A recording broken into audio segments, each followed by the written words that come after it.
Decía yo antes de irnos al corte que recuerdo la ocasión que estuvo Pancho Hinojosa con nosotros en el estudio de Al Aire, habrá sido 2010-2011, con Alma Carrasco y la gente del Consejo Puebla de Lectura, que nos encontramos en el estudio de Al Aire, hoy desde casa.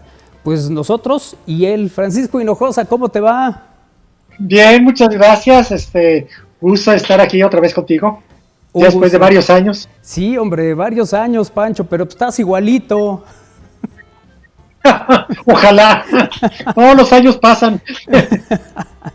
Francisco Hinojosa está con nosotros y me da mucho gusto saludarte, Pancho, para hablar de pues varias cosas. Bueno, de entrada, la participación que tienes en el Hey Festival, donde estarás presentando y hablando sobre un libro que la verdad es que a mí me parece una absoluta maravilla. De entrada, pues ya desde el nombre, Inchi Farofe. Es una maravilla el libro y bueno, pues evidentemente de lo que trata. Platícanos un poco el origen, Pancho, de Inchi Farofe. Bueno, pues te cuento que sí, es un proyecto que se inició hace más de 15 años, nada más con una sola idea: escribir un libro que se llamara Pinche. Ajá. Pero claro, si escribía un libro así, no iba a haber escuela en la que entrara, no iba a haber maestro que se lo diera a sus alumnos a leer, no iban a permitir los padres. Entonces decidí darle una vuelta de tuerca y en vez de pinche ponerle inchi, que también es una manera en la que nos referimos a esta palabra, que por cierto para José Emilio Pacheco es quizá la palabra autóctona mexicana más reconocida. Y entonces, bueno, le di la vuelta y le puse inchi, y claro, como se reconoce detrás de eso algo que molesta a los adultos, pues decidí que este niño que usaba tanto la palabra la convirtiera en otra, en una palabra inventada por él y que tuviera también un significado similar, o sea, el sentido que el hablante quiere darle a la palabra. Y esa palabra fue farofe.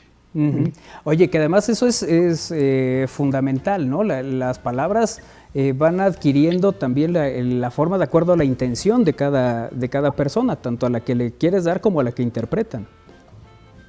Por supuesto, y además el tiempo nos va dando así una amplitud para ver cómo evoluciona la lengua. Yo cuando era niño, si le decíamos a alguien buey, y además con B, ajá, era decirle animal, es decir, es un asno. Sí. Y ahora esto cambió de ortografía, ahora se escribe con W o se escribe con G y con diéresis, y significa amigo. Ya es todo lo contrario, y además amigo entre pares. Entonces, bueno, es también una reflexión acerca del sentido de las palabras. El sentido de las palabras y la manera en que también el lenguaje se va modificando y se va creando. En el caso de este libro de Inchi Farofe, él pues crea sus palabras para expresar lo que él quiere sin necesidad de ponerlo a consideración de los demás. Claro, pero sucede que el mundo adulto, el mundo de las instituciones, pues tiene normas mucho más rígidas que las que tiene un hablante. Y claro, pues la Academia de la Lengua, las academias de la lengua, porque además no me refiero a una en específico, sino las academias de la lengua, tienen que intervenir y decir, si esta es una palabra que es de uso común, está en la calle, tenemos que definirla. Pero ¿cómo definir una palabra indefinible? Y eso es también una crítica soterrada, claro, quien lo quiera darle, un adulto que le quiera dar una lectura así, se lo puede dar, pero para un niño pasa como estos señores que hacen los diccionarios, ¿no? Y que todos consultamos. Oye, Pancho, ¿tú tenías tus palabras? ¿También te inventabas tus palabras? Uy, muchas. Recuerdo así, la primera, es más, yo no la recuerdo, la recuerdo a través de mi madre, que yo, cuando estaba molesto, le decía a alguien, vete a la bilichona. Y claro, después me preguntaron, ¿y eso qué significa? Claro. yo por tener algo que contestar decía Ciudad Universitaria. Vete a la Milichona, irte a Ciudad Universitaria. ¿Y por qué Ciudad Universitaria? Bueno, sí tenía yo presente CU en mi infancia, tirando la adolescencia, porque iba mucho al auditorio, hoy llamado Che Guevara, a presenciar los ensayos de la OFUNAM que dirigía entonces Eduardo Mata. Y entonces, bueno, iba con frecuencia a la UNAM. ¿Por qué llamé Milichona? No tengo la menor idea. Pero es sin duda una buena palabra. Recordaba, no sé si lo recuerdas también, que Tintán había propuesto el lenguaje también, ¿no? que se inventó el mautro, que decían, de donde se desprendió la palabra catafixia.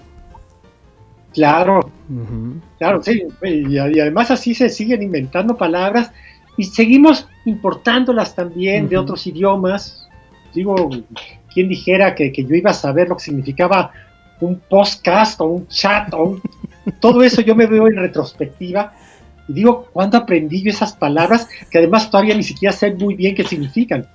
La última vez que me invitaron a un podcast tuve que pedir que me explicara qué significaba eso. O unas palabras, Pancho, te saludo, antes de, unas palabras que ya estaban como que en el olvido, ¿no? Por ejemplo, regresó recientemente la palabra fax con un complemento, burofax, ¿no? Uno se imagina, ¿no? Uno se imagina que le mandaron un comunicado a una empresa o a alguna institución por medio de ese aparatito de hace más de 20 años, ¿no? Pero no, es un escrito que va sellado con la firma de los que están en esa negociación, imagínate, ¿no? Palabras que ya habían desaparecido y que hoy regresan también, ¿no? Y hoy regresan y digamos, estamos así con una sed de ver los nuevos avances tecnológicos de punta, que si yo de pronto volteo a hacer una reunión, perdón, voy a ver mi anillo, porque van a pasar una retransmisión del gol que hizo el América. Entonces, no nos vas a decir dónde compró ese anillo, ¿no?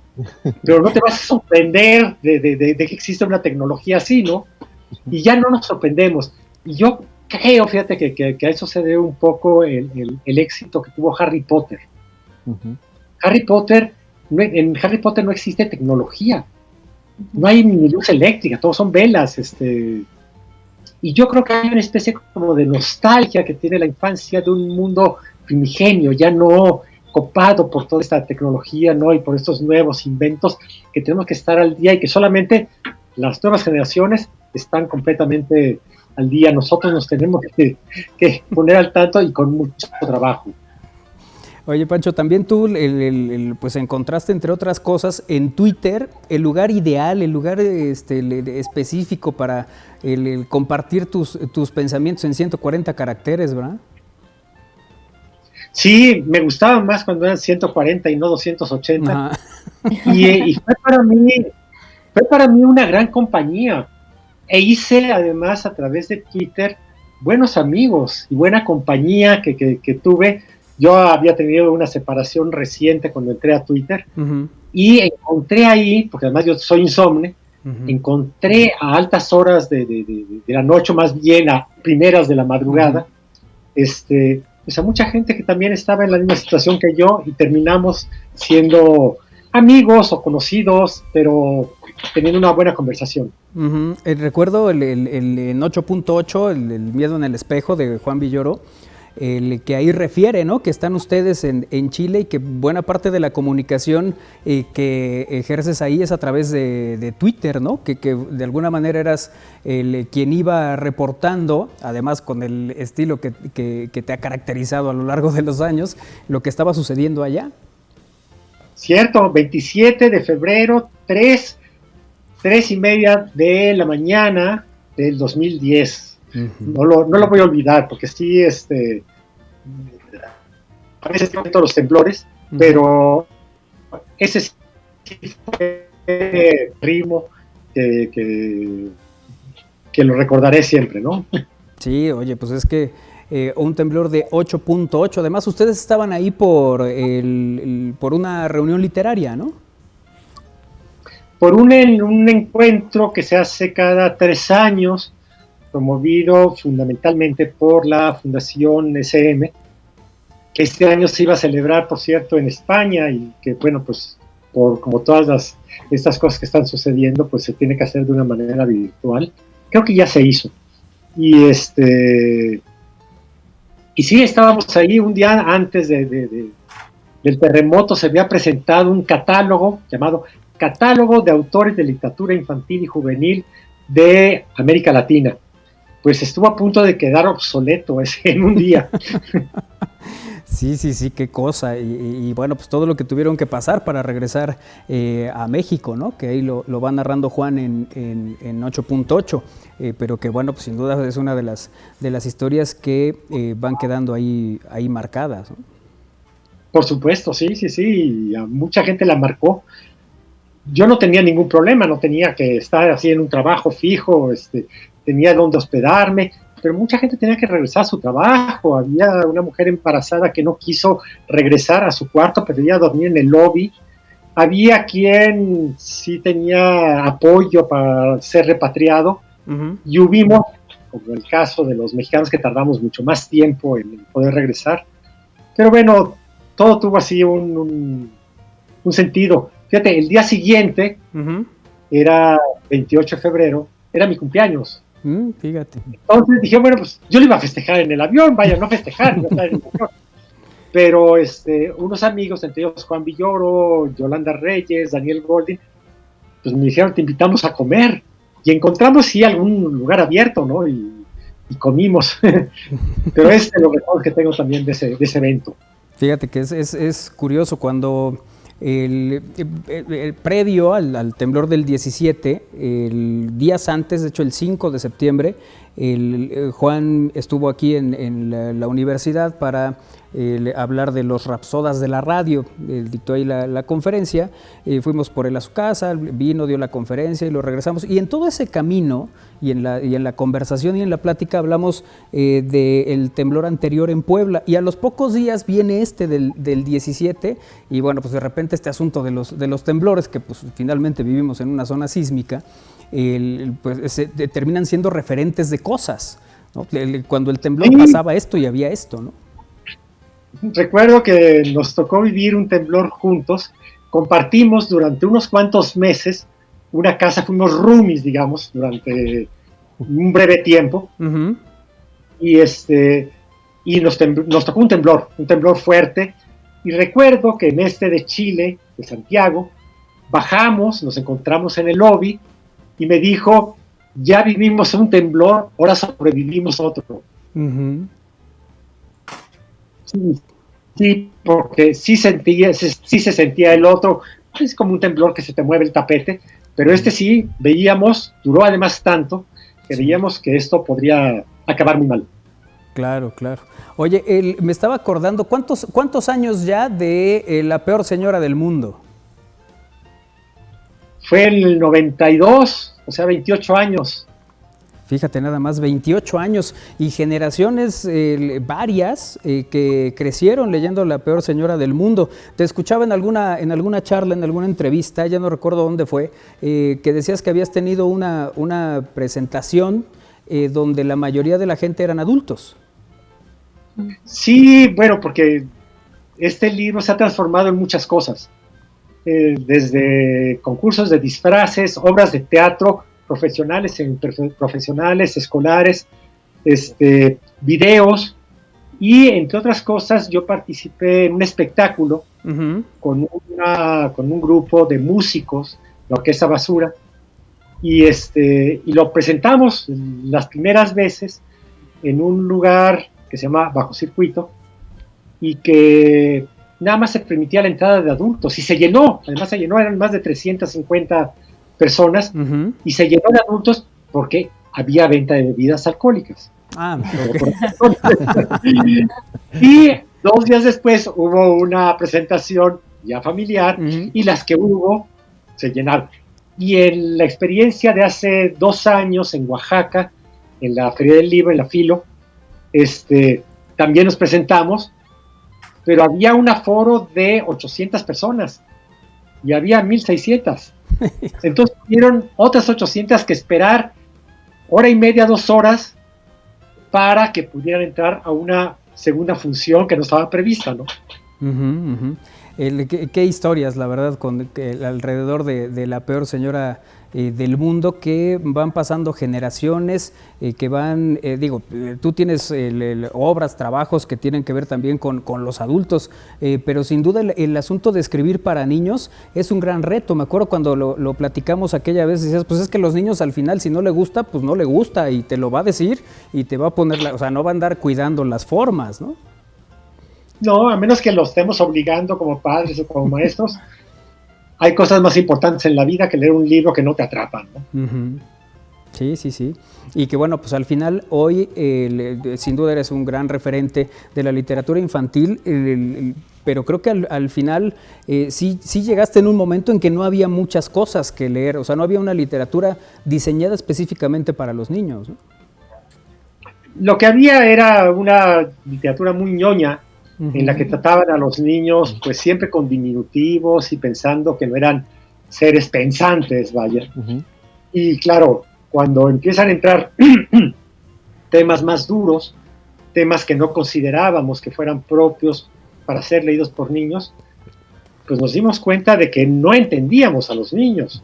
No es que no pudieran leerlos. Ahora sí hay una cantidad de libros que tienen que ver, no sé, desde con desapariciones forzadas, con la muerte, con el divorcio, con la diversidad sexual, con temas que antes pensábamos que era imposible que pudieran tratarse literariamente para un público infantil. Hoy sí lo son. Oye, Pancho, ¿y cómo atrapa a un escritor a un niño en esta época cuando está lleno de esos temas que tú estás tratando, pero también cuando la tecnología también lo absorbe, cuando a lo mejor un libro de papel no le llama la atención? Pues mi opinión es todo lo contrario. Yo sí veo a niños, porque voy mucho a las escuelas, voy a ferias de libros escolares, tanto en escuelas públicas como privadas, y veo que comparten libros, y veo que compran libros, algo que cuando yo era niño era impensable. Y ahora sí los veo muy cercanos y, claro, hay una gran cantidad de historias de México, de Iberoamérica, del mundo, para niños. Es un abanico tan amplio que de verdad tienen dónde escoger y creo que se pueden divertir mucho. Claro, sí, como dices, Israel, la verdad es que podría resultar un poco complicado que los niños ahora se interesaran, ¿no? Teniendo tantos estímulos allá afuera, pero yo creo que sí, Pancho tiene razón en este sentido de que ahora hay tanta diversidad de temas que a los niños de verdad les atrapa y les encanta leer. Entonces, tener una más alternativa, sin duda. Yo creo que al contrario, ¿no? Es como los libros están ahí para ellos y las otras cosas, pues también, pero ya forman parte como de lo normal y no tanto como... Y los temas que pueden encontrar en los libros son súper interesantes. Le resultaría más novedoso un libro, ¿no? Exactamente, momento, ¿no? Exactamente. Sí, pues a ver, decían esa reflexión, ¿no? Que alguien podría decir, mira, el libro no tienes que conectarlo, no hay que recargarlo, no hay que actualizarlo, no necesitas internet para leerlo. ¡Qué maravilla! ¿Quién inventó el libro? Sí, no pide nada, está ahí. En el momento, es como el coronavirus. Al final está ahí tirado y no afecta a nadie. Claro, cuando ya entra el aparato respiratorio, se convierte en un monstruo. Y aquí también un libro está ahí, no exige nada, y cuando ya lo tomas y cobra vida, ya es cuando te da, te metes en esas historias y en ese mundo, pero de verdad no exige nada. En cambio, las tabletas, los celulares, están así como exigiéndote siempre que los tengas actualizados y que los tengas conectados. Con pila. Sí, requieren de mucha más atención. Pancho, entonces, ¿tienes la charla en el Hey Festival el sábado es? ¿El sábado? El sábado déjame ver. De 11:15 a 12 horas. Mira, de 11:15 a 12 tendrás la participación en algo que, fíjate que me llamaba eso la atención, la peor señora del mundo, lo planteas también en este libro del cual vas a hablar en el Hey Festival el próximo sábado, Inchi Farofe. al final pues todos ahí se van adaptando a las circunstancias y van tratando de sacar algo positivo de circunstancias que son absolutamente adversas. En el caso de la señora, pues la propia señora, y en el otro caso, pues la gente que no acepta el INCHI, ¿no? Sí, así es. Uh-huh. Y hoy adaptarse a la circunstancia que es hacer una charla como la que vas a tener a distancia con un evento que se hace de manera virtual, digamos. Sí, ya había estado en 2 Hey Festivals, uno en Cartagena de Indias hace como 8 años y otro en Jalapa, cuando se hacía en Jalapa. Y las 2 fueron experiencias para mí maravillosas. Tuvieron así mucho sentido por todo lo que escuché, por todo lo que vi, por todo lo que platiqué con participantes y con público en general. Realmente fue fantástico. Y qué bueno que el hecho de que exista toda esta pandemia no haya impedido que se pudiera realizar, aún así fuera de manera virtual, ¿no? Pancho, pues te agradecemos esta comunicación, de verdad que es un gusto siempre platicar contigo y bueno, pues disfrutar la lectura de todo de todo tu trabajo, que algunos nos decías que te llevó 15 años,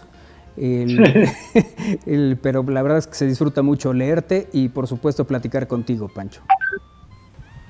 Pues muchas gracias y ahí estamos al habla siempre. Venga. Pancho, te mandamos un abrazo. Con cariño, adiós, muchas gracias por esta comunicación con nosotros aquí en Al Aire. Ahí está Francisco Hinojosa, Pancho Hinojosa, que ha platicado con nosotros esta tarde aquí en Al Aire. La verdad es que es una delicia platicar con él y bueno, pues leer estos trabajos que tiene, todos ellos interesantes. Y que bueno, pues también han marcado a generaciones enteras. Ahorita que platicábamos del tema, es cierto, varias generaciones han crecido pues leyendo este libro de La peor señora del mundo y bueno, pues encontrando en el trabajo de Pancho pues esto que para muchos escritores es muy importante y que se trata de ir generando nuevos lectores.